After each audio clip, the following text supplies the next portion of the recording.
രേവതിയുടെയും സച്ചിയുടെയും മറ്റൊരു സ്റ്റോറിയിലേക്ക് എല്ലാവർക്കും സ്വാഗതം. അങ്ങനെ ശ്രുതി ഹാളിൽ നിന്നുകൊണ്ട് ശ്രുതിയുടെ ഫ്രണ്ടിനെ കോൾ ചെയ്യുന്നത് നമ്മുടെ സച്ചി കേൾക്കുന്നുണ്ടല്ലോ. അങ്ങനെ സച്ചി കേട്ടുകൊണ്ട് അവിടെ കിടന്ന് അലറി ബഹളം വെക്കുന്നുണ്ട്.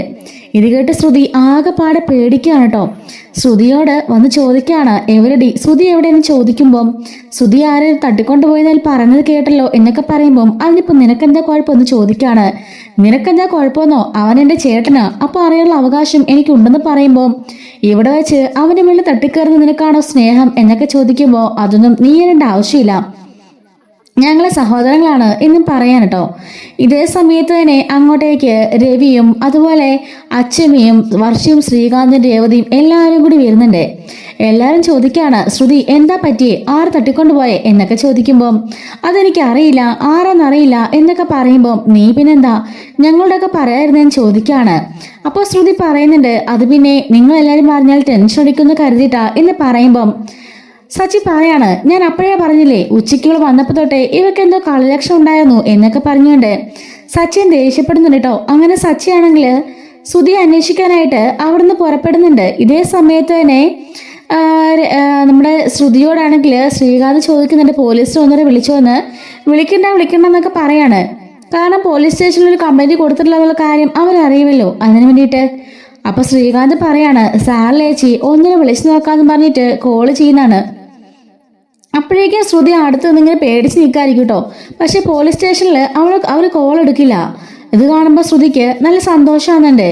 അങ്ങനെ എല്ലാവരും ആകെപ്പാട് ടെൻഷൻ അടിച്ചിരിക്കായിരിക്കും. ശ്രീകാന്ത് ആണെങ്കിൽ ഞാനോടൊന്ന് പുറത്തേക്ക് പോയി നോക്കാന്ന് പറയുമ്പം രേവതി പറഞ്ഞിട്ടുണ്ട്, സാരില്ല സച്ചേട്ടൻ പോയിട്ടുണ്ടല്ലോ, ഇനി പേടിക്കാനില്ല, ശ്രുതിയെ കൊണ്ട് വരുവുള്ളൂ എന്ന് രേവതി പറയുന്നുണ്ട്. നമ്മുടെ ശ്രുതിക്കാണെങ്കിലോ ആകെപ്പാട് ടെൻഷനായിട്ട് വയ്യാട്ടോ. അങ്ങോട്ടെങ്ങാനും പോയി കണ്ടുപിടിച്ച് ഉറപ്പായും നീലിമേനെ കണ്ടുപിടിക്കുമല്ലോ. നീലിമേനെ കണ്ടാൽ ഉറപ്പായും 50 ലക്ഷത്തിന്റെ കാര്യം പറയുമല്ലോ. അങ്ങനെ പേടിച്ച് വിറച്ച് ശ്രുതി നിൽക്കുന്നുണ്ട്. വർഷയാണെങ്കിലോ എല്ലാവരെയും കാം ചെയ്യാനും ശ്രമിക്കുന്നുണ്ട് കേട്ടോ. അങ്ങനെ നമ്മുടെ സച്ചിയാണെങ്കിൽ പോകുന്ന വഴിക്ക് ശ്രുതിയുടെ ആ ഫ്രണ്ടിനെ കോൾ ചെയ്തിട്ട് ഡീറ്റെയിൽസ് ഒക്കെ ചോദിക്കുന്നുണ്ട്. വണ്ടിയുടെ പുറകില് ശൂലമുള്ള ആ ഒരു സ്റ്റിക്കർ ഒട്ടിച്ചിരിക്കുന്ന വണ്ടിയാണെന്ന് പറയാണ്. അങ്ങനെ നമ്മുടെ സച്ചിയാണെങ്കിൽ അവൻ്റെ വാട്സാപ്പ് ഗ്രൂപ്പ് വഴി അവൻ്റെ സ്റ്റാൻഡിലും അടുത്തുള്ള സ്റ്റാൻഡുകളിലുള്ള എല്ലാവർക്കും ഈ ഒരു വണ്ടിയുടെ ഒരു ഡീറ്റെയിൽസ് അയച്ചു കൊടുക്കുന്നുണ്ട്. അങ്ങനെ ആദ്യം ഒരാൾ വിളിച്ചിട്ട് ഈ ഒരു റൗഡി ഗ്യാങ്ങിൻ്റെയാണ് ആ ഒരു വണ്ടി എന്ന് പറയാൻ കേട്ടോ. ഇതേ സമയത്ത് തന്നെ ആന്റണി ആണെങ്കിലും അന്വേഷിച്ചുകൊണ്ടിരിക്കുകയാണ്. ആന്റണി ആണെങ്കിൽ നമ്മുടെ ശ്രുതി വിളിച്ചിട്ട് എടുക്കുന്നില്ലല്ലോ. ഇനിയിപ്പോൾ എന്ത് ചെയ്യും ആന്റണി, ഇത്ര നേരം ആയല്ലോ, ശ്രുതിയെ കണ്ടെത്താനായില്ല. 12 മണിയാ ആ പെണ്ണ് പറഞ്ഞേക്കുന്ന സമയം.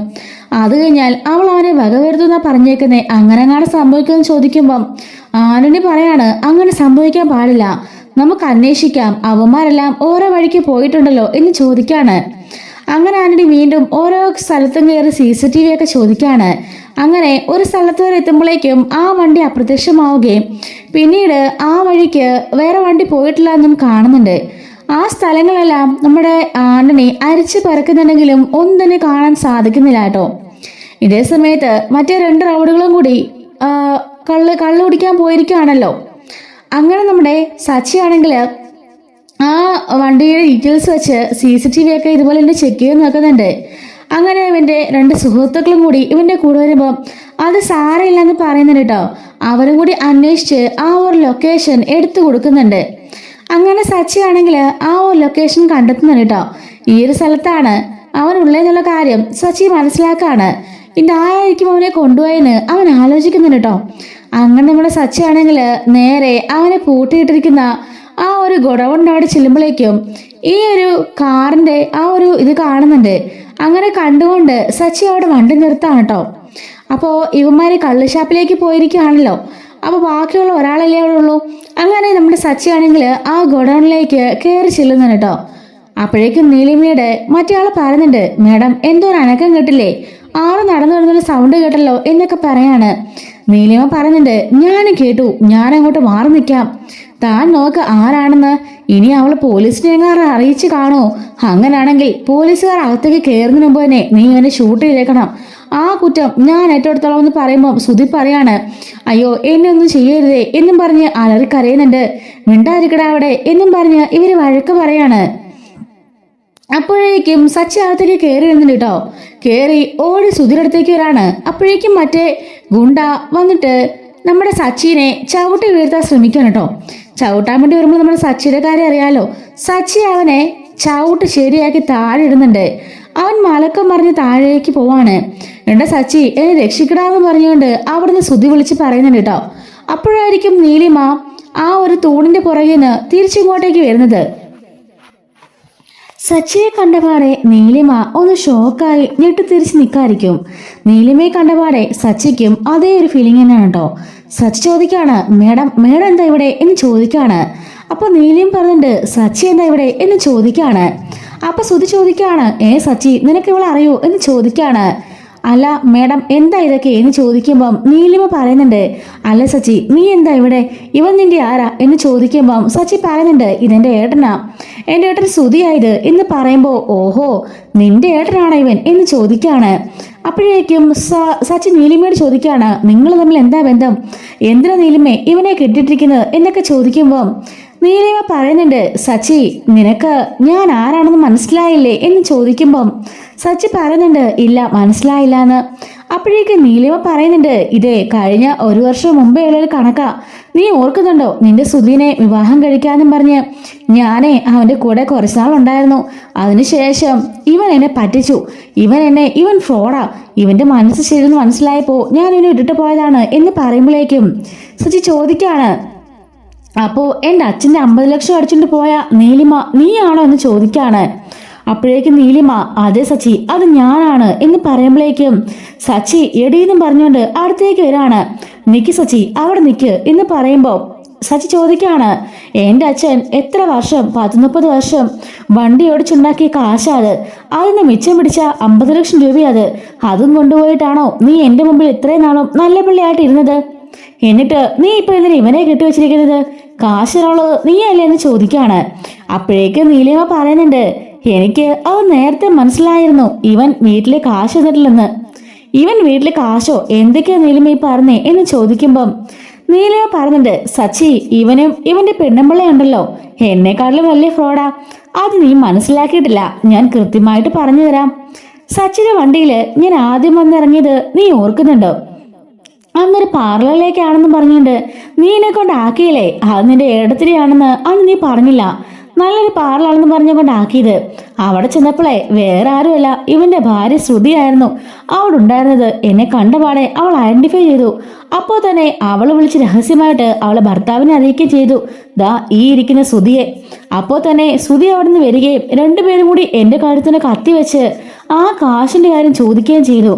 അങ്ങനെ ഇവർക്ക് കൊടുക്കാനുള്ള 50 ലക്ഷത്തിന് പകരം പലിശയും കൂട്ടി 55 ലക്ഷം രൂപയാണ് ഞാൻ ഇവർക്ക് കൊടുത്തത് എന്ന് പറയുമ്പം സച്ചിൻ ഞെട്ടിപ്പോകുന്നുണ്ട് കേട്ടോ. സച്ചി ചോദിക്കാണ്, എന്തൊക്കെയാ നീലിമ പറഞ്ഞത്, പൈസ തിരികെ കൊടുത്തുന്ന്. അതെ പൈസ തിരികെ കൊടുത്തു, അതിന്റെ റെസിപ്റ്റ് കാണണോ, ദാ നോക്ക് എന്ന് പറഞ്ഞ് പോലീസ് സ്റ്റേഷനിൽ ഒപ്പിട്ട ആ ഒരു പേപ്പർ കാണിക്കാണ്. ദാ കണ്ടല്ലോ, പോലീസ് സ്റ്റേഷനിൽ പോയിട്ടാണ് ഞങ്ങൾ ഈ ഒരു കേസിന് ഒത്തുതീർപ്പുണ്ടാക്കിയത്. പോലീസുകാർ മുമ്പിൽ വെച്ചാ ഞാൻ ഒപ്പിട്ട് ഇവന് കൊടുക്കുകയും ചെയ്തത്. അന്ന് സച്ചി അവിടെ വണ്ടി കാണുന്നില്ലെന്നൊക്കെ പറഞ്ഞ് അവിടെ വന്നിരുന്നില്ലേ, സച്ചി ഓർക്കുന്നില്ലേ എന്ന് ചോദിക്കാണ്. അന്ന് ഇതായിരുന്നു കേസ്. അന്ന് ഞാൻ വന്നതുകൊണ്ട് ഈ ഒരു പ്രശ്നം ഉണ്ടായതുകൊണ്ട് ആ 50 ലക്ഷം രൂപയും കൊണ്ടാ ഞാൻ വന്നത്. എനിക്കതുകൊണ്ടാ അന്ന് എൻ്റെ സ്ഥലത്തിന്റെ രജിസ്ട്രേഷൻ നടക്കാതെ പോയത്. ഞാൻ പറഞ്ഞ സച്ചിയോട് ആ സ്ഥലം എൻ്റെ ഫേവറേറ്റാ, എൻ്റെ ഒരുപാട് സ്വപ്നങ്ങളുള്ള ഒരു സ്ഥലമാണ്. അതെനിക്കന്ന് ഇവൻ കാരണം വാങ്ങിക്കാൻ പറ്റില്ല. ആ ഒരു ദേഷ്യം എനിക്കുണ്ടായിരുന്നു. അങ്ങനെ ഞാൻ കേരളത്തിലേക്ക് തിരിച്ചു പോയതാ. രണ്ടാമതായിട്ട് ഇത്തവണ വന്നപ്പോൾ ഞാൻ പറഞ്ഞ 2 ദിവസം വൈകിപ്പോയി. അതുകൊണ്ട് തന്നെ ആ രജിസ്ട്രേഷൻ നടന്നില്ല. 10 ലക്ഷം രൂപയാണ് അതിലേക്ക് ലോസ് ആയത്. എനിക്ക് ലോസ് ആയതൊന്നുമല്ല പ്രശ്നം, പക്ഷെങ്കിൽ ആ സ്ഥലം എന്റെ കൈവിട്ടു പോയി. അതിന്റെ ഓണർ ഇനി എനിക്ക് തരില്ലെന്ന് പറഞ്ഞു. അതുകൊണ്ടാ എനിക്കിവനെ കടത്തിക്കൊണ്ട് പോകേണ്ടി വന്നത്. അങ്ങനെ ഞാൻ കൊടുത്ത കാശ് കൊണ്ട് ഇവനിവന്റെ ഭാര്യ സുഖിക്കണ്ട. ഇവനെന്റെ ഭാര്യയും കൂടെ ആ ഷോറൂം തുടങ്ങിയത് ഏത് കാശിനാണെന്ന് സച്ചിക്ക് അറിയോ എന്ന് ചോദിക്കാണ്. സച്ചി പറയുന്നുണ്ട്, ഇതൊന്നും ഞാൻ അറിഞ്ഞില്ല നീലിമേ, കാശ് കിട്ടിയെന്ന് പോലും ഇവര് പറഞ്ഞിട്ടുമില്ല. ഇവന്റെ ഭാര്യയുടെ അച്ഛൻ അയച്ചു കൊടുത്ത പൈസ കൊണ്ടാ ഷോറൂം തുടങ്ങിയെന്നാ ഇവൻ പറഞ്ഞത് എന്ന് സച്ചി പറയുമ്പം നീലിമ പറയാണ്, ഇവൻ അതും പറയും അതിലപ്പുറവും പറയും. ഞാനിവനും ഭാര്യ ഭർത്താവിനെ പോലെയാ ജീവിച്ചുകൊണ്ടിരുന്നത്. പക്ഷെ ആ സമയത്ത് ഇവനൊരു ചതിയനാണെന്ന് എനിക്ക് മനസ്സിലായി. സ്വന്തം അച്ഛന്റെ കാശ് എടുത്തുകൊണ്ട് നമുക്ക് ഒളിച്ചോടി പോകാം. ഒരു പെണ്ണും ചതിക്കാന്ന് പറഞ്ഞപ്പോ തന്നെ ഇവന്റെ മനസ്സിലിരിപ്പ് എന്താണെന്നൊക്കെ എനിക്ക് മനസ്സിലായി. അതുകൊണ്ടാ ഇവനെ വെട്ടിച്ച് ഞാൻ ആ കാശ് കൊണ്ട് കടന്നു കളഞ്ഞത് എന്ന് പറയുന്നുണ്ട്. സച്ചി പറയുന്നുണ്ട്, നീലിമേ കാര്യമൊക്കെ കാര്യം, പക്ഷേ ആ പൈസയ്ക്ക് വേണ്ടി ഇവനെ ഇപ്പൊ കടത്തിച്ച് ശരിയായില്ല. കാരണം പണം നീ ഞങ്ങൾക്ക് തരാനുള്ള പണമാണ്, നീ അടിച്ചോണ്ട് പോയ പണമാണ്. അതൊന്ന് തിരികെ തരുകയും ചെയ്തു. പിന്നെ എന്തിനാ അതിന്റെ പേര് വീണ്ടും ഇവനെ ദ്രോഹിക്കുന്നേ എന്ന് ചോദിക്കുമ്പം നീലിമ പറയുന്നുണ്ട്, ഇവൻ കാരണമാണ് എന്റെ രജിസ്ട്രേഷൻ നടക്കാതെ പോയത്. ഞാൻ വന്ന 2 ദിവസം കഴിഞ്ഞിട്ടേ വരുവുള്ളെന്ന് പറഞ്ഞപ്പോ ആ സ്ഥലത്തിന്റെ ഓണർ അതിന് സമ്മതിച്ചതുവാ. എന്നിട്ട് അവസാന നിമിഷം അവൻ കാലുവാരി 2 ദിവസം കഴിഞ്ഞതുകൊണ്ട് നിനക്കാൻ പറ്റില്ലെന്ന് പറഞ്ഞ് ഇവിടെ വന്നപ്പോ അവൻ രജിസ്ട്രേഷൻ ക്യാൻസൽ ആക്കി. അതുകൊണ്ട് 10 ലക്ഷം രൂപ അഡ്വാൻസ് എന്നെ പോയി. അത് മാത്രമല്ല ആ സ്ഥലവും എന്റെ കൈവിട്ടു പോയി എന്നും പറഞ്ഞ് നീലിമ സങ്കടപ്പെടുന്നുണ്ട്. അപ്പോഴേക്കും അങ്ങോട്ടേക്ക് മദ്യപിക്കാൻ പോയ ബാക്കി 2 കയറി വരുന്നുണ്ട് കേട്ടോ. ഏതാ ഇവൻ എന്നും ചോദിച്ചുകൊണ്ട് അടിക്കാൻ വരുമ്പോഴേക്ക് നീലിമ വേണ്ട ഒന്നും ചെയ്യണ്ട എന്ന് പറയുന്നുണ്ട്. സച്ചി പറയുന്നുണ്ട്, ആ ശ്രുതിയാണെങ്കിൽ ഇതുവരേക്കും വീട്ടില് കാര്യമൊന്നും പറഞ്ഞിട്ടില്ലായിരുന്നു. അവള് ഫോണിൽ സംസാരിക്കുന്നത് കേട്ടാ എനിക്ക് കാര്യം മനസ്സിലായത്, ഇവനെ തട്ടിക്കൊണ്ട് വന്നിരിക്കുകയാണെന്നൊക്കെയുള്ള കാര്യം. നീലിമ പറയാണ്, സച്ചി ഞാന് നല്ല ദേഷ്യത്തിലായിരുന്നു. എന്റെ ദേഷ്യം മുഴുവൻ ഇവന്റെ മേത്തും തീർത്താനേ. 12 മണിക്കുള്ളിൽ ക്യാഷ് ഉണ്ടെന്നില്ലെങ്കിൽ ഇവനെ തട്ടിക്കളയാന്നാ ഞാൻ ഓർത്തിരുന്നത് എന്ന് പറയുമ്പം സച്ചി ചോദിക്കാണ്, എന്താ മേഡം ഇങ്ങനെയൊക്കെ പറയുന്നത്? ഒരു മനുഷ്യജീവന്റെ വില അത്രയൊക്കെ ഉള്ളോ മേഡം? ഒരു പട്ടിയെ തല്ലിക്കൊല്ലുന്നതാണല്ലോ ഒരു മനുഷ്യന്റെ കാര്യം പറയുന്നേ എന്ന് ചോദിക്കുമ്പം ഇവനൊക്കെ അത്ര വിലയുള്ളൂ സച്ചി. അല്ലെങ്കിൽ സ്വന്തം വീട്ടിന് സ്വന്തം അച്ഛന് ഇവൻ പറ്റിക്കായിരുന്നോ? അത് പോട്ടെ, ഇവന്റെ ഭാര്യയുടെ കൂടി നിങ്ങളെ എല്ലാവരെയും ഇവൻ പറ്റിച്ചില്ലേ എന്ന് ചോദിക്കാണ്. സച്ചി പറയുന്നുണ്ട്, ശരിയാണ്, ഇവൻ കാണിക്കുന്നെല്ലാം കൊള്ളരുതായ്മ തന്നെയാ. പക്ഷെ എന്ത് ചെയ്യാനാ? എന്റെ അമ്മയുടെ വയറ്റിൽ പിറന്ന എന്റെ സ്വന്തം സഹോദരനിലിത് എനിക്കിങ്ങനെ ഉപേക്ഷിക്കാൻ പറ്റില്ല മേഡം എന്ന് പറയാണ്. എന്നിട്ട് സുധീനെ കെട്ടക്കഴിച്ചിട്ട് സച്ചി എന്റെ കർണക്കൂട്ടി നോക്കി നല്ലൊരു അടി കൊടുക്കുന്നുണ്ട്. സുധി ചോദിക്കാണ്, ഡാ നീ എന്തിനാ എന്നെ തല്ലിയത്? ഞാൻ നിന്റെ ഏട്ടനാ. ഏട്ടൻ മിണ്ടി പോകരുത്. ഒരേട്ടൻ കാണിക്കുന്ന പണിയാണോ നീ കാണിച്ചിരിക്കുന്നത്? ആ 50 ലക്ഷം രൂപ നമ്മുടെ അച്ഛന് കഷ്ടപ്പെട്ടുണ്ടാക്കിയ കാശല്ലേ, അതും കൊണ്ട് തൊലച്ചിട്ട് അത് തിരിച്ചു കിട്ടിയപ്പോ അതെങ്കിലും ഏൽപ്പിക്കാനുള്ള ഒരു മനസാക്ഷി നിനക്ക് കാണിക്കായിരുന്നില്ലേ? എന്നിട്ട് അത് ഭാര്യയുടെ അച്ഛൻ നിന്ന് പൈസയാണെന്ന് പറഞ്ഞ് ഷോറൂം ഉടങ്ങിയേക്കുന്നു, നാണം കെട്ടവൻ എന്ന് പറയാണ്. നീലിമ പറയുന്നുണ്ട്, സച്ചി ഞാൻ ഇനിയിപ്പോ എന്താ ചെയ്യണ്ടേ? എന്റെ ഏറ്റവും വലിയ പ്രതികാരമായിരുന്നത്. ആ ക്യാഷ് സച്ചിയുടെയാന്നറിയുമ്പോ എനിക്കത് തിരിച്ചു വാങ്ങിക്കാനൊന്നും തോന്നില്ല. നീലിമ, അത് എന്റെ പണമല്ല, എന്റെ അച്ഛൻ കഷ്ടപ്പെട്ട് അധ്വാനിച്ചുണ്ടാക്കിയ പണമാണ്. ശരി എങ്കിലേ അവളുണ്ടല്ലോ ആ ശ്രുതി, അവളുടെ നിന്ന് വാങ്ങിക്കാൻ ഞാൻ ആ 50 ലക്ഷം രൂപ അവളുടെ നിന്ന് വാങ്ങിച്ചാൽ എന്റെ പ്രശ്നമൊക്കെ തീരും. സച്ചി പറയുന്നുണ്ട്, നീലിമേ അവളുടെ കാര്യത്തില് എനിക്ക് എന്തൊക്കെയോ സംശയമുണ്ട്. അവൾ പറഞ്ഞാൽ അവിടെ കാശൊന്നുള്ളതായിട്ട് എനിക്ക് തോന്നുന്നില്ല. ഈ പൊട്ടനെ അവള് പറഞ്ഞ് പറ്റിക്കുകയാണെന്ന് എനിക്ക് തോന്നുന്നേ. അപ്പോഴേക്കും ശ്രുതി പറയാണ്, അല്ല അവളുടെ അച്ഛൻ മലേഷ്യയില, മിണ്ടി പോവരുത് മലേഷ്യ, എന്നിട്ട് എന്തിനാണ് അവളുടെ തന്ത എന്നും ചോദിച്ചിട്ട് സച്ചി അവനെ വഴക്ക് പറയുന്നുണ്ട്. നീലിമയുടെ സച്ചി പറയാണ്, ഈ രജിസ്ട്രേഷൻ നടക്കാത്തതാണല്ലോ നിങ്ങളുടെ പ്രശ്നം. അത് നടന്ന നിങ്ങളുടെ പ്രശ്നമൊക്കെ മാറില്ലേ? ഇതെല്ലാം മാറി നിങ്ങൾ തിരിച്ചു പോകില്ലേ ചോദിക്കുമ്പം തീർച്ചയായിട്ടും ഞാൻ പോയിക്കോളാം. ആ സ്ഥലം അതെന്റെ ഒരു മോഹ സ്ഥലമാണ്.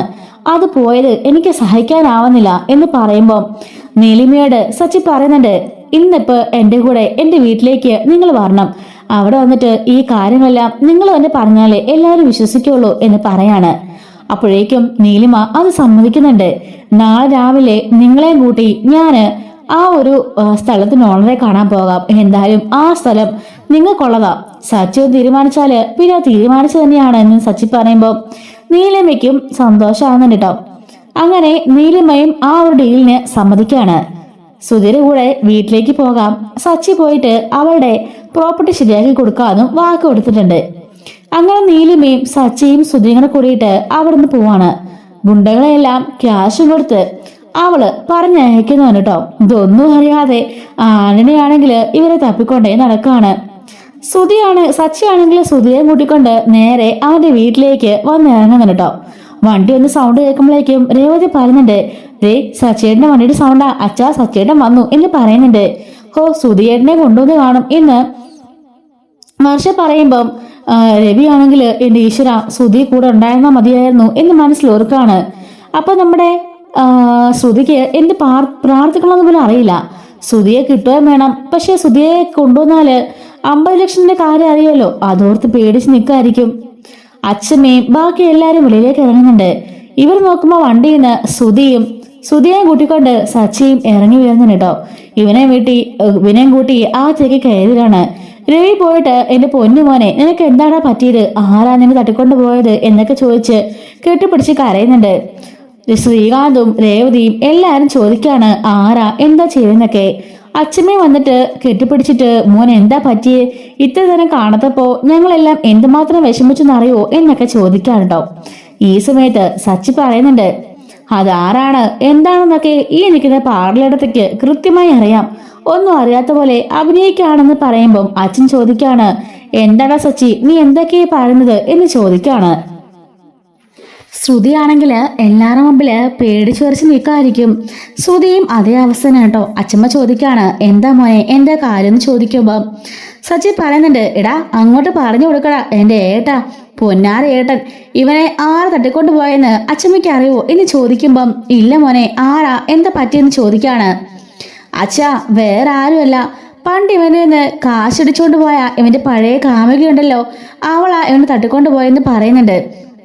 അച്ഛമ്മ ചോദിക്കാണ് നീ എന്താണ് ഈ പറയുന്നത്, ആ പെണ്ണോ എന്ന് ചോദിക്കുമ്പം അതെ നീലിമ തന്നെ, നീലിമയാണ് ഇവനെ ഇപ്പൊ തട്ടിക്കൊണ്ട് പോയത് എന്ന് പറയുമ്പം വർഷ ചോദിക്കാണ് അല്ല ആ പെണ്ണ് കാശ് അടിച്ചോണ്ട് പോയതല്ലേ, പിന്നെ ഇതിനെ വന്നിട്ട് ഈ സുധിയേട്ടനെ തട്ടിക്കൊണ്ട് പോയതെന്ന് ചോദിക്കുമ്പം അതിന്റെ പിന്നിലാക്കി വലിയൊരു കഥയുണ്ട് എന്ന് പറയാണ്. അത് പറയേണ്ട ആള് തന്നെ മുന്നോട്ട് വന്ന് പറയും എങ്കിലേ അത് കേൾക്കാൻ രസം ഉണ്ടാവുള്ളൂ എന്ന് പറയുമ്പോഴേക്കും ശ്രുതി അന്താളിച്ചിങ്ങനെ നോക്കി നിൽക്കാം കേട്ടോ. അപ്പോഴേക്കും സച്ചി പുറത്തേക്ക് ഇറങ്ങിയിട്ട് കയറി വന്ന് പറയുന്നുണ്ട്. അകത്തേക്ക് കയറി വരുന്നത് നീലിമയാണ് കേട്ടോ. നീലിമയെ കണ്ടപാടെ ശ്രുതി ഞെട്ടി വിറച്ച് നിൽക്കാണ്. രവി ആരാ എന്താന്ന് ചോദിക്കുമ്പം അച്ഛാ ഇതാണ് നീലിമ, നമ്മുടെ ശ്രുതി പണ്ട് പ്രണയിച്ച പെണ്ണില്ലേ ആ പെണ്ണ്.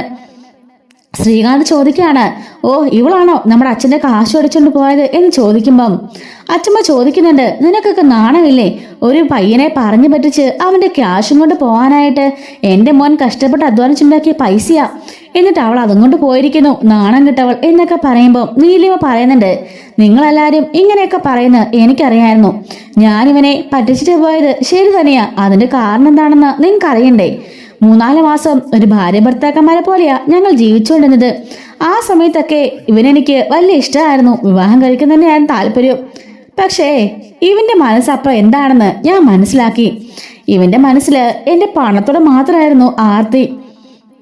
അത് മാത്രല്ല അവന്റെ സ്വന്തം അച്ഛൻ കഷ്ടപ്പെട്ടുണ്ടാക്കിയ 50 ലക്ഷം രൂപയും കൊണ്ട് മുങ്ങാന്നും ഒരു പെണ്ണിനെ കല്യാണത്തിന് അവിടുന്ന് ഒളിച്ചൊരു പോവാന്നൊക്കെ പറഞ്ഞപ്പോ തന്നെ ഇവന്റെ സ്വഭാവം എന്താണെന്ന് ഏകദേശം എനിക്ക് മനസ്സിലായി.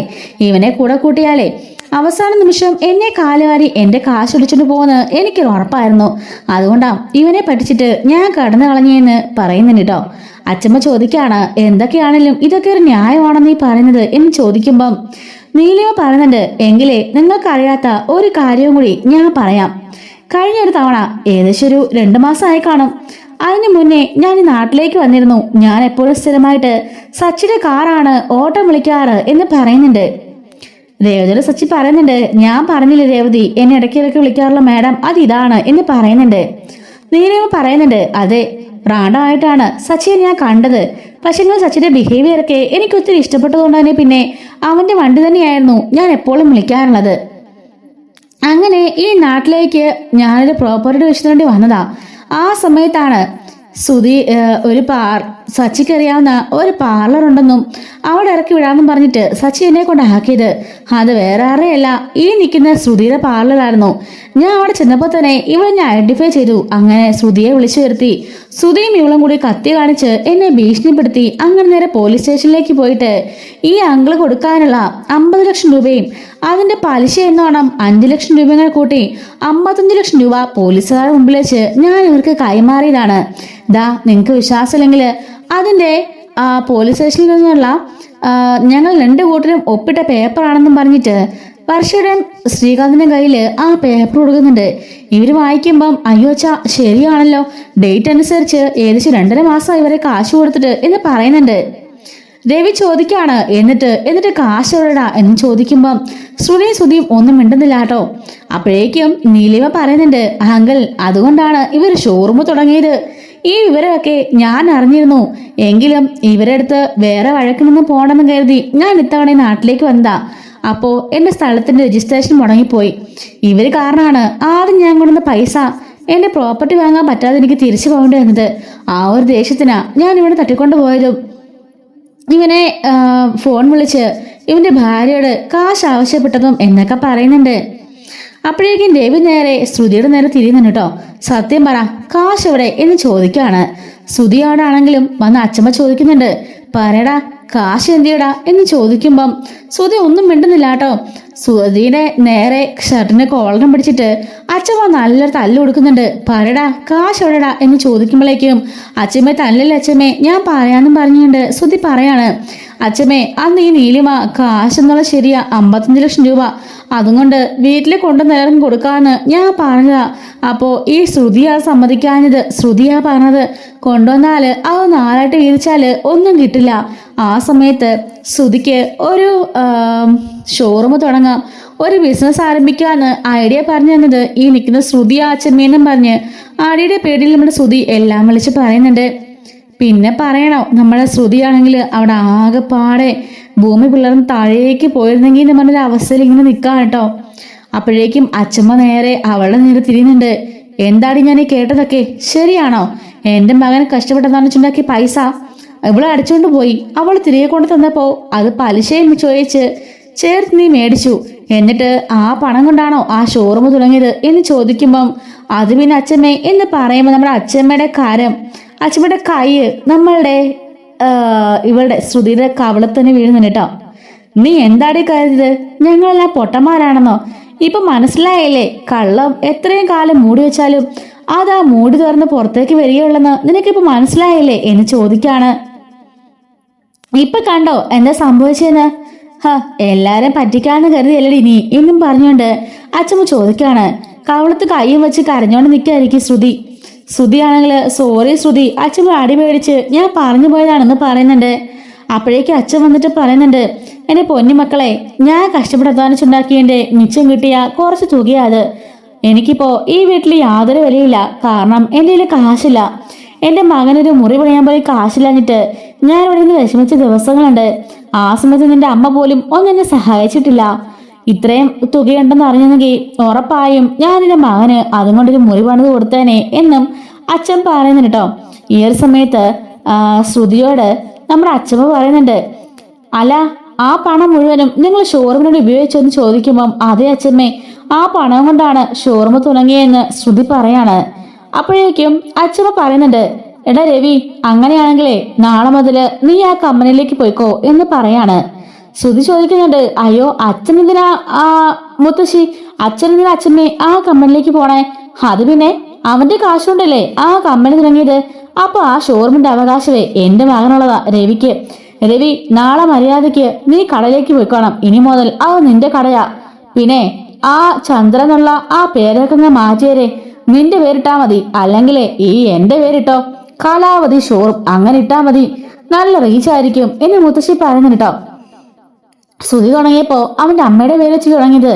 നീ തുടങ്ങുമ്പം നിന്റെ അമ്മയുടെ പേര് വെച്ച് തുടങ്ങിയാൽ മതി, കലാവതി ഹോം അപ്ലയൻസസ്. എങ്ങനുണ്ടടാ എന്ന് ചോദിക്കാണ്. ശ്രുതി പറയുന്നുണ്ട്, അച്ഛമ്മേ അത് എന്ന് പറയുമ്പോ മിണ്ടി പോകരുത് നീ, എല്ലാം ഒപ്പിച്ചു വെച്ചിട്ട് എന്ത് ഡീസന്റ് ആയിട്ടാ നീ നിൽക്കുന്നേ? ഞങ്ങൾ എല്ലാരും പൊട്ടന്മാരാണെന്ന് കരുതിയോട് നീ എന്ന് ചോദിക്കാണ്. രവി പറയുന്നുണ്ട്, ഇത്രയൊക്കെ ഇവിടുന്ന് പറയാൻ തോന്നിയല്ലോ, നമുക്ക് വലിയ കാര്യം എന്ന് പറയുമ്പോ നീലിമ പറയുന്നുണ്ട്, സച്ചിയെ കണ്ടുകൊണ്ടാ ഈ പ്രശ്നം ഇങ്ങനെ ഒതുങ്ങി തീർന്നത്. ശ്രുതി പണം കൊണ്ടുവന്നില്ലെങ്കിൽ ഉറപ്പായി ഞാനിവിടെ തീർത്താനെ എന്ന് പറയുന്നുണ്ട് കേട്ടോ. അപ്പോഴേക്കും രേവതിയൊക്കെ ഒന്ന് പേടിച്ചു പോവാണ്. സച്ചി, എന്നാ ശരി, നീ പറഞ്ഞ കാര്യം ഞാൻ ചെയ്തു, ഞാൻ പറഞ്ഞ കാര്യം നീ ചെയ്തു തരണം എന്നും പറഞ്ഞിട്ട് നീലിമ പറയുന്നുണ്ട്, ഇനിയിപ്പോ നിങ്ങളോട് എനിക്ക് യാതൊരു പ്രശ്നമില്ല. എന്റെ പ്രോപ്പർട്ടിയുടെ കാര്യം സച്ചി ശരിയാക്കി തരാന്നുണ്ട് പറഞ്ഞിട്ടുണ്ട്. അതുകൊണ്ട് നാളെ ശരിയായി കഴിഞ്ഞാൽ ഞാൻ നാളോട്ട് തന്നെ പോകും. പിന്നെ ഒരിക്കലും നിങ്ങളുടെ ജീവിതത്തിലേക്ക് ഞാൻ വരില്ല എന്നും പറഞ്ഞുകൊണ്ട് നീലിമ അവിടെ നിന്ന് ഇറങ്ങി പോകുന്നുണ്ട്. ഈ സമയത്ത് സച്ചി ചോദിക്കാണ്, ഇപ്പൊ എങ്ങനെയുണ്ടച്ചാ, ഇപ്പൊ മനസ്സിലായില്ലേ എന്തുകൊണ്ടാ പാർലറെടുത്തി ഇവനെ തട്ടിക്കൊണ്ടുപോയ കാര്യം പോലും ആളൊന്നും പറയാതിരുന്നേന്ന്? അത് മാത്രല്ല എല്ലാം മറച്ചു വെച്ച് അവന് എന്ത് അപകടം സംഭവിച്ചാലും കുഴപ്പമെന്നുള്ള രീതിക്കായിരുന്നു ഇവിടെ നിന്നിരുന്നത്. അച്ഛൻ ഓർക്കുന്നുണ്ടോ എന്ന് ചോദിക്കാണ്. ഇവളുടെ പെരുമാറ്റത്തില് എന്തോ ഒരു സംശയം തന്നിട്ട്, അച്ഛാ ഞാൻ ഇന്ന് കിടക്കാനായിട്ട് പോവായിരുന്നത്. അങ്ങനെ മോളിൽ നിന്ന് ഞാനിവളെ വാച്ച് ചെയ്തത്. ഇവള് ഫോണിൽ സംസാരിക്കുന്നത് ഞാൻ കേട്ടില്ലായിരുന്നെങ്കിൽ എന്താണെന്ന അവസ്ഥ. ഇവളാ കാശിന് കൊടുക്കാനും പോകുന്നില്ല. സുധിയെ ആ നീലിമ എന്തെങ്കിലും ചെയ്തിരുന്നെങ്കിലോ? ആ നീലിമയോട് ചെന്നപ്പോഴേ ഒരു ഗോഡൌണിനുള്ളിൽ ഇവരെ കെട്ടിയിട്ടിരിക്കുകയായിരുന്നു. കൂടാതെ അവിടെ 3 ഗുണ്ടകളും അവരുടെ കയ്യിൽ തൂക്കും. ഒരു നിമിഷം മതി അവളുടെ ദേഷ്യത്തിന് എന്തെങ്കിലും ചെയ്താലേ ഇവന്റെ ജീവൻ തന്നെ പോയേനെ എന്ന് പറയുന്നുണ്ടോ. അപ്പോഴേക്ക് ശ്രുതിയുടെ ഫോണിലേക്ക് ആന്റണി വിളിക്കുന്നുണ്ട്. പെട്ടെന്ന് ശ്രുതി കട്ടാക്കി വിടുമ്പോൾ നമ്മുടെ കലാവതി മുത്തശ്ശി ചോദിക്കുന്നുണ്ട്, അല്ല ആരാടി അവിടെ തന്നെ ആരെ വിളിക്കുന്നേ എന്ന് ചോദിക്കുമ്പം ഒന്നുമില്ല അച്ഛമ്മേ എന്ന് പറയുന്നുണ്ട്. അല്ല ഈ പാതിരാത്രി 12 മണിക്ക് നിന്നെ ആരെങ്കിലും വിളിക്കുന്നുണ്ടെങ്കിൽ അതെന്തെങ്കിലും അത്യാവശ്യ കോൾ ആയിരിക്കുമല്ലോ എന്ന് പറയുമ്പം സച്ചി ഫോൺ പിടിച്ച് പഠിക്കാൻ പോകുമ്പം ശ്രുതി പറയുന്നുണ്ട്, ഇതെന്റെ പേഴ്സണൽ ഫോണാണ്, ഇത് തൊടാനുള്ള അവകാശമൊന്നും നിനക്കില്ല എന്ന് പറഞ്ഞിട്ട് അകത്തേക്ക് കയറി പോകുന്നുണ്ട് കേട്ടോ. അപ്പോഴേക്കും ആന്റണി വീണ്ടും കോൾ ചെയ്യാണ്. എന്താ ആന്റണി ചോദിക്കുമ്പം ഞങ്ങള് അന്വേഷിച്ചു, അവരുടെ ഗോഡൗൺ ഞങ്ങൾ കണ്ടെത്തി എന്ന് പറയുമ്പോൾ ഒന്നും ആവശ്യമില്ല, ആ സച്ചിയെ ഇവിടുന്ന് പോയിട്ട് അവനെ കണ്ടെത്തി ഇങ്ങോട്ടേക്ക് കൊണ്ടുവന്നു ശരിയെന്നും പറഞ്ഞിട്ട് ഇവള് ഫോൺ കിട്ടാക്കാണ്. അപ്പോഴേക്കും സച്ചി ചോദിക്കാണ്, ആരെയാ നീ വിളിച്ചതെന്ന് ചോദിക്കുമ്പം അത് പിന്നെ സുധീനെ രക്ഷിക്കാൻ വേണ്ടി ഞാൻ ഒരാളോട് പറഞ്ഞിരുന്നു, അയാളാണ് എന്ന് പറയുമ്പം ഏതാള് എന്ന് പറയുമ്പം അതൊന്നും എനിക്ക് അറിയില്ല, ഒരാളുടെ പേര് എനിക്ക് മേരിയാ പറഞ്ഞത്, അയാൾക്ക് കാശ് കൊടുത്താല് തപ്പി കണ്ടുപിടിച്ചതാന്ന് പറഞ്ഞു എന്ന് പറയുമ്പോ അച്ഛമ്മ ചോദിക്കാണ്, എന്തൊക്കെയാ ശ്രുതി കേൾക്കുന്നതൊക്കെ? ഇവിടെ അവന്റെ അനിയന്മാര് 2 പേര് നിൽക്കുന്നുണ്ട്, അച്ഛനുണ്ട്, ഞങ്ങൾ എല്ലാവരും ഉള്ളപ്പോഴാണോ നീ പുറത്തുനിന്ന് ആരോടാൾ പോയി സഹായം ചോദിച്ചത് എന്ന് പറയുമ്പോ സച്ചി പറയുന്നുണ്ട്, അതെങ്ങനെ അച്ഛമ്മേ ഇത്രയും വലിയ കള്ളത്തരം അവൾ ചെയ്തു വെച്ചിട്ട് പിന്നെ നമ്മളോട് പറയുന്നത്? ഞാൻ അങ്ങോട്ടേക്ക് പോയാൽ ഉറപ്പായും ഈ സത്യങ്ങളൊക്കെ അറിയുന്നത് അവൾക്ക് മനസ്സിലായി. അതുകൊണ്ടാ എന്നെ അങ്ങോട്ടേക്ക് വിടാതെ അവൾ മാക്സിമം പിടിച്ചെടുത്താൻ ശ്രമിച്ചത്, ആരും ഒന്നും അറിയിക്കാതിരിക്കാനും ശ്രമിച്ചത്. പഠിച്ച കള്ളി കണ്ടില്ലേ അവൾ കാണിച്ചു കൂട്ടുന്നൊക്കെ എന്നും പറഞ്ഞിട്ട് അമ്മയുടെ പുന്നാര മോന്റെയും മരുമകളുടെയും വിശേഷങ്ങളെ ഞാൻ വിളിച്ച് അമ്മേനെ അറിയിച്ചോളാം എന്ന് പറയുമ്പോ അച്ഛമ്മ പറയുന്നുണ്ട്, അവള് വരാൻ ഇനി 1-2 ആഴ്ചകളിലേ ബാക്കിയുള്ളൂ, ഞാൻ പറഞ്ഞോളാം, അവളിങ്ങോട്ട് വരട്ടെ, മോനെ വളർത്തി ഇത്ര വഷളാക്കിയതിന് എനിക്ക് അവളോട് ചോദിക്കാനുണ്ട് എന്ന് അച്ഛമ്മ പറയാൻ കേട്ടോ. ഈ സമയത്ത് ആന്റണിയാണെങ്കിൽ ആ ഫ്രണ്ടിനോട് പറയുന്നുണ്ട്, എടാ സച്ചി പോയിട്ട് അവനെ രക്ഷപ്പെടുത്തിയെന്ന് ഇതാ ഇപ്പൊ ശ്രുതി പറയുന്നു എന്ന് പറയുമ്പോൾ ആ വില്ലൻ പറയുന്നുണ്ട്, ഞാൻ അപ്പളേ പറഞ്ഞില്ലേ ആന്റണി സാറേ, അവൻ അറിഞ്ഞാല് കണ്ടുപിടിക്കുമെന്ന്, ഇപ്പൊ എങ്ങനെയുണ്ട് എന്ന് പറയുമ്പോൾ ഇവിടെയും അവനെ തോപ്പിച്ചല്ലോ എന്നും പറഞ്ഞ് ആന്റണി വിഷമിച്ചിരിക്കുകയാണ്. ആ സാറില്ല, നമുക്ക് വേണ്ട അടിച്ചിട്ടേ വീട്ടിലേക്ക് പോകാം, ഇതെല്ലാം അങ്ങ് മാറിക്കോളൂ എന്ന് പറഞ്ഞിട്ട് ആ കൂട്ടുകാരൻ ആന്റണിയെ കൂട്ടി പോവാണ്. ആന്റണി ആണെങ്കിലും അവിടെ വരെ വന്നിട്ട് അവന്മാർ തപ്പി കണ്ടുപിടിക്കാൻ പറ്റത്തില്ല, ആ ഒരു വിഷമത്തില് പോകുന്നുണ്ട് കേട്ടോ. എങ്കിലും നമുക്ക് ശ്രുതിയെ വിളിച്ച് എന്താ സംഭവിച്ചതെന്ന് നാളെ ചോദിക്കണമെന്ന് പറഞ്ഞിട്ടാണ് 2 പേരും പോണത്. അങ്ങനെ ശ്രുതിയും ആകെപ്പാടെ നാണം കെട്ടി 2 പേരും ആ സെറ്റിലിങ്ങനെ ഇരിക്കാം കേട്ടോ, ജയിൽ പുള്ളികളെ പോലെ. ചുറ്റും എല്ലാവരും ഇരിക്കുന്നുണ്ട്.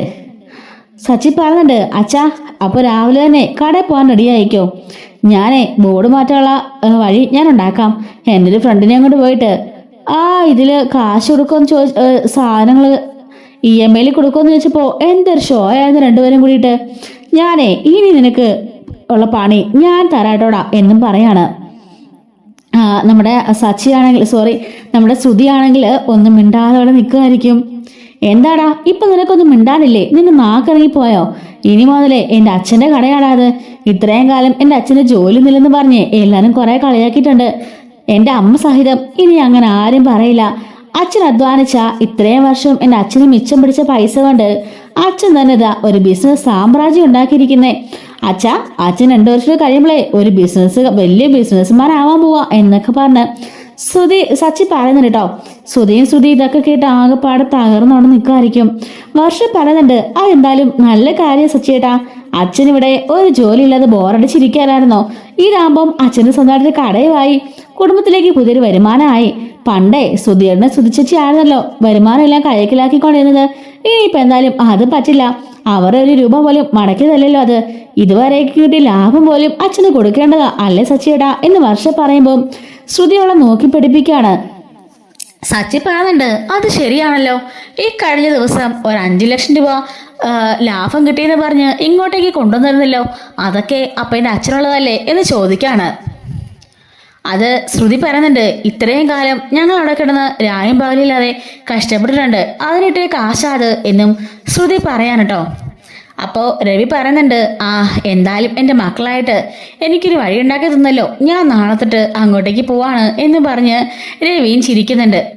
അങ്ങനെ ശ്രുതിക്കും ആകെപ്പാടെ അടി കിട്ടി രണ്ടുപേരും മുറിയിലേക്ക് പോകുന്നുണ്ട് കേട്ടോ. അപ്പോഴായിരിക്കും രവിയും സച്ചിയും കൂടി അങ്ങോട്ടേക്ക് വരുന്നത്.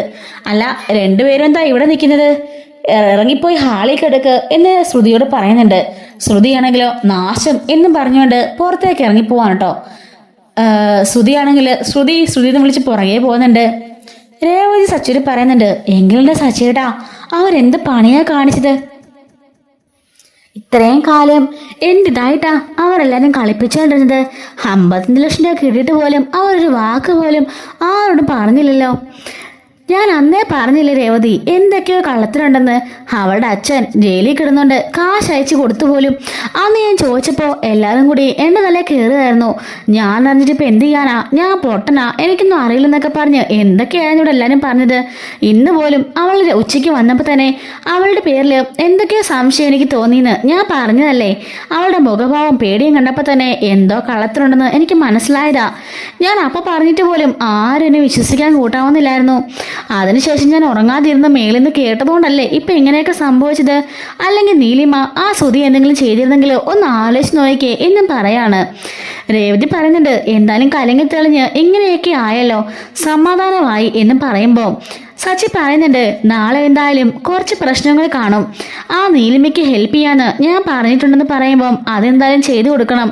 പക്ഷേ അവരിങ്ങനെ ഒരു ഭീകരയാണെന്നും ഞാൻ അറിഞ്ഞില്ലെന്ന് സച്ചി പറയുമ്പം രേവതി പറയാണ്, അതെ അവർ തോക്കും കൊണ്ടൊക്കെ ഒരാളെ കൊല്ലാൻ പോവാണെന്നൊക്കെ പറഞ്ഞ എൻ്റെ ഈശ്വര എന്തൊരു മനുഷ്യസ്ത്രീയാ എന്നൊക്കെ പറയുന്നുണ്ട്. സച്ചി പറയാണ്, അവരുടെ ദേഷ്യം, അവരുടെ പ്രോപ്പർട്ടി മേടിക്കാൻ അവർക്ക് പറ്റിയില്ല, അവർക്ക് കാശിനോട് ജീവിക്കുന്നതല്ലേ, അങ്ങനെയൊക്കെയല്ലേ ചെയ്യുള്ളൂ എന്ന് സച്ചി പറയുന്നുണ്ട് കേട്ടോ. അങ്ങനെ രാവിലെ ആവുന്നുണ്ട്. സച്ചി ആണെങ്കിൽ നേരെ നീലിമയുടെ അടുത്തേക്ക് പോകുന്നുണ്ട് കേട്ടോ. നീലിമ പറയുന്നുണ്ട്, ഞാൻ ആ വീട്ടിലേക്ക് കൊണ്ടുപോകാം, അയാൾ ഒട്ടും സമ്മതിക്കുന്നില്ല.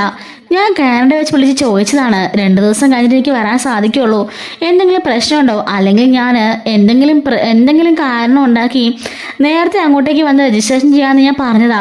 അപ്പോൾ മനഃപൂർവ്വമായിട്ട് എന്നെ ചതിക്കുകയായിരുന്നു എന്നും നീലിമ പറയുന്നുണ്ട്. അതിനെല്ലാം ദേഷ്യം കൊണ്ടാണ് സച്ചി ഞാൻ അങ്ങനെയൊക്കെ ചെയ്യുന്നത് പറയുമ്പം, അത് സാരല്ലേ മേഡം, അത് ആവശ്യമാണ്, അവൻ്റെ പെണ്ണുമ്പിള്ളേ പക്കാ ഫ്രോഡാ, ഈ പറഞ്ഞ പോലെ മലേഷ്യയിലൊന്നും അവൾക്ക് ആരുമില്ല, അവൾ എന്തൊക്കെയോ കള്ളത്തരങ്ങൾ മറക്കുന്നുണ്ട്. അവൾക്കൊരു ഇളയച്ചനുണ്ട്, ഒരു മലേഷ്യക്കാരൻ ഇളയച്ചൻ. പക്ഷെ ആ പുള്ളി ഇവിടെ എങ്ങാണ്ട് തന്നെ ഉള്ള നല്ലൊരാളുടെ ചായ ഉണ്ട്. പക്ഷെ ഇതാരാണെന്ന് മാത്രം ഞങ്ങൾക്ക് അറിയില്ല. ഇവളുടെ ഇടയിൽ എന്തൊക്കെയോ ഉടായ്പുണ്ട് എന്നും പറയാണ്. സൂക്ഷ സച്ചി, സ്വന്തം വീട്ടിലല്ലേ, നിനക്കിട്ടടുത്ത പണി കിട്ടാറുന്നല്ലേ, കൊള്ളാമെന്നും നീലിമ പറയുന്നുണ്ട്. അവളെ നല്ല പഠിച്ച കള്ളിയാന്ന് എനിക്ക് അന്നേ മനസ്സിലായതെന്ന് നീലിമ പറയാൻ കേട്ടോ. അങ്ങനെ നീലിമയും സച്ചിയും കൂടിയിട്ട് ആ ഒരു വീട്ടിൽ ചെല്ലാണ്. ആ ഹൗസ് ഓണറെ കാണുന്നുണ്ട്. കാര്യങ്ങൾ പറയുമ്പം അയാൾ ഒട്ടും സമ്മതിക്കുന്നില്ല കേട്ടോ. ഇല്ല, ഡേറ്റ് കഴിഞ്ഞ് 2 ദിവസം കഴിഞ്ഞിട്ടാണ് ഈ കുട്ടി വന്നത്, അതുകൊണ്ട് തന്നെ അഡ്വാൻസ് അടച്ച 10 ലക്ഷം രൂപയും എനിക്ക് വേണം, എന്തായാലും പണം തരാൻ ഉദ്ദേശിക്കുന്നില്ല, സ്ഥലവും തരില്ല എന്നൊക്കെ പറയുന്നുണ്ട് കേട്ടോ. അപ്പോഴേക്ക് സച്ചി അവൻ്റെ ഷർട്ടിൻ്റെ കോളറിനെ കുത്തിപ്പിടിച്ച് ചോദിക്കുന്നുണ്ട്, നീ അല്ലേടാ പറഞ്ഞത് മേഡത്തിനോട് ഇങ്ങോട്ടേക്ക് വരാൻ വന്ന താമസിച്ചാലും സാരയില്ല, രജിസ്ട്രേഷൻ ചെയ്തു കൊടുക്കാന്ന്. അത് വിശ്വസിച്ചല്ലേ ഇവരവിടെ നിന്ന് ഇങ്ങോട്ടേക്ക് വന്നതും താമസിച്ചു വന്നതും. നീ നേരത്തെ പറയാണെങ്കിൽ അത് ചെയ്തു തരില്ല എന്ന് ചോദിക്കാണ്. ഓഹോ, ഭീഷണിപ്പെടുത്തി കാര്യം സാധിക്കാനാണോ നിന്റെ ഉദ്ദേശം ചോദിക്കുമ്പം, എടാ ഭീഷണിപ്പെടുത്തിയല്ല, നിന്നെ കൊന്നിട്ട് കാര്യം സാധിക്കാൻ ഞങ്ങളുടെ ഉദ്ദേശം എന്നും പറഞ്ഞിട്ട് സച്ചി ആയ 2 അടി തലങ്ങും വലങ്ങും അടിക്കാണ് കേട്ടോ. അപ്പോഴേക്കും നീലിമ, സച്ചി അടി വേണ്ട, എൻ്റെ തോക്കുണ്ട്, ആ തോക്കെടുത്ത് അങ്ങോട്ട് ഉപയോഗിച്ചോ, ലൈസൻസ് ഉള്ള തോക്ക, ഞാൻ ബാക്കി പറഞ്ഞോളാം എന്നും പറഞ്ഞിട്ട് നീലിമ അവളുടെ ബാഗിൽ നിന്ന് ഒരു തോക്കെടുക്കാൻ കേട്ടോ. ഇത് കണ്ടപാടെ അയാളുടെ ഭാര്യയാണെങ്കിൽ പേടിച്ച് നിലവിളിക്കുന്നുണ്ട്. മിണ്ടിപ്പോകരുതെന്ന് പറഞ്ഞിട്ട് നീലിമ അവളുടെ നേരെയും തോക്ക് ചൂണ്ടുന്നുണ്ട് കേട്ടോ. മര്യാദയ്ക്ക് സ്ഥലത്തിന് രജിസ്ട്രേഷൻ നടത്തി തന്നോ, വേറൊന്നും അല്ലല്ലോ, ഞാൻ എനിക്ക് അവകാശപ്പെട്ടതാണ് ചോദിക്കുന്നത്. അഡ്വാൻസ് 10 ലക്ഷം ഞാൻ ഓൾറെഡി തന്നു കഴിഞ്ഞു, എന്നിട്ട് ആ കാശ് മുക്കിയിട്ട് എന്നെ പറ്റിക്കാതെ നീ കരുതിയോടാ എന്ന് ചോദിച്ച് നീലിമ ദേഷ്യപ്പെടുന്നുണ്ട്. ശരി ശരി, ഞാൻ സമ്മതിച്ചു, ഞാൻ ആ സ്ഥലം നന്നേക്കാം എന്ന് പറയുന്നുണ്ട് കേട്ടോ. അങ്ങനെ കയ്യോടെ തന്നെ അവനെ ഒരുക്കി പറക്കി കൂട്ടിക്കൊണ്ട് നീലിമയും സച്ചിയും കൂടി രജിസ്റ്റർ ഓഫീസിലേക്കും വക്കീലിൻ്റെ അടുത്തേക്കും ഒക്കെ പോവാണ്. അങ്ങനെ അവിടെ ചെല്ലുമ്പോഴേക്കും അവർ ആ ഒരു പ്രോപ്പർട്ടി എല്ലാ ഡീലിങ്സും ചെയ്തു കൊടുക്കുന്നുണ്ട്. നീലിമ അവർക്കുള്ള കാശും കൊടുത്തതെല്ലാം സെറ്റിലാക്കാണ്. ആ ഒരു പ്രോപ്പർട്ടി നീലിമയുടെ പേരിൽ രജിസ്റ്റർ ആവുകയും ചെയ്യുന്നുണ്ട് കേട്ടോ. ഇത് കണ്ട് നീലിമയ്ക്ക് ഭയങ്കര ഹാപ്പി ആകുന്നുണ്ട്. ഒരുപാട് നന്ദിയുണ്ട് സച്ചി, എൻ്റെ ഒരു വർഷത്തെ സ്വപ്നമാണ് ഈ കാണുന്ന പ്രോപ്പർട്ടി. ഇതിനോട് ഞാൻ കുറേ അലഞ്ഞിട്ടുണ്ട്, കുറേ കഷ്ടപ്പെട്ടിട്ടുണ്ട്, കുറേ കാശുണ്ടാക്കാനായിട്ട് ഒരുപാട് ഞാൻ കഷ്ടപ്പെട്ടിട്ടുണ്ടെന്നും നീലിമ പറയുന്നുണ്ട്. അതിനിടയിലാ അങ്ങനെയൊക്കെ സംഭവിച്ചു പോയത്. ഈ സ്ഥലം കിട്ടാത്തതിൻ്റെ ദേഷ്യത്തിലും കൂടിയായിരുന്നു അതൊക്കെ സംഭവിച്ചത്. എന്നോട് ക്ഷമിക്കുക എന്ന് പറയുമ്പം അത് സാരയില്ല, ആ പൊട്ടനെ അത് വേണ്ടതാ. അങ്ങനെ ഇടയ്ക്കിടയ്ക്ക് ഷോക്ക് കൊടുത്താലേ അവരുടെ പെണ്ണുമ്പിള്ളെ നേരെ നിൽക്കുള്ളൂ. എന്തൊക്കെയോ കള്ളത്തരങ്ങളുണ്ട് അവർക്കിടയിൽ, അതൊക്കെ ഞാൻ കണ്ടുപിടിച്ചോളാം എന്ന് സച്ചി പറയുന്നുണ്ട്. എന്നാൽ ശരി സച്ചി, ഇന്ന് തന്നെ എന്നെ എയർപോർട്ടിലേക്ക് ഡ്രോപ്പ് ചെയ്യണം, ഇന്ന് എനിക്ക് തിരിച്ചു പോകേണ്ടതാണ്, എനിക്ക് ലീവില്ല എന്ന് പറയുമ്പോൾ ശരി മാഡം, അങ്ങനെ തന്നെ ആയിക്കോട്ടെ എന്ന് പറഞ്ഞിട്ട് അവൻ നീലിമേനെ എയർപോർട്ടിൽ ഡ്രോപ്പ് ചെയ്യുന്നുണ്ട്. അങ്ങനെ നീലിമ വന്ന കാര്യം സാധിച്ചു. അവളുടെ സ്ഥലം ഒപ്പിട്ട് രജിസ്ട്രേഷൻ ചെയ്ത് മേടിക്കുകയും ചെയ്തു. അതുപോലെ തന്നെ സുധീര കള്ളത്തരങ്ങളെല്ലാം എല്ലാവരുടെ മുമ്പിൽ വെളിവാവുകയും ചെയ്തു. സച്ചിക്കും സന്തോഷം. അങ്ങനെ സച്ചിൻ നേരെ തിരിച്ച് വീട്ടിലേക്ക് പോകുന്നുണ്ട് കേട്ടോ. ഇതുപോലത്തെ സ്റ്റോറീസ് ഒക്കെ നമ്മുടെ ചാനൽ എല്ലാ ദിവസവും അപ്ലോഡ് ചെയ്യുന്നുണ്ട്. മിസ്സാവാതിരിക്കാൻ ചാനൽ സബ്സ്ക്രൈബ് ചെയ്ത് സപ്പോർട്ട് ചെയ്യണേ. Thanks for watching.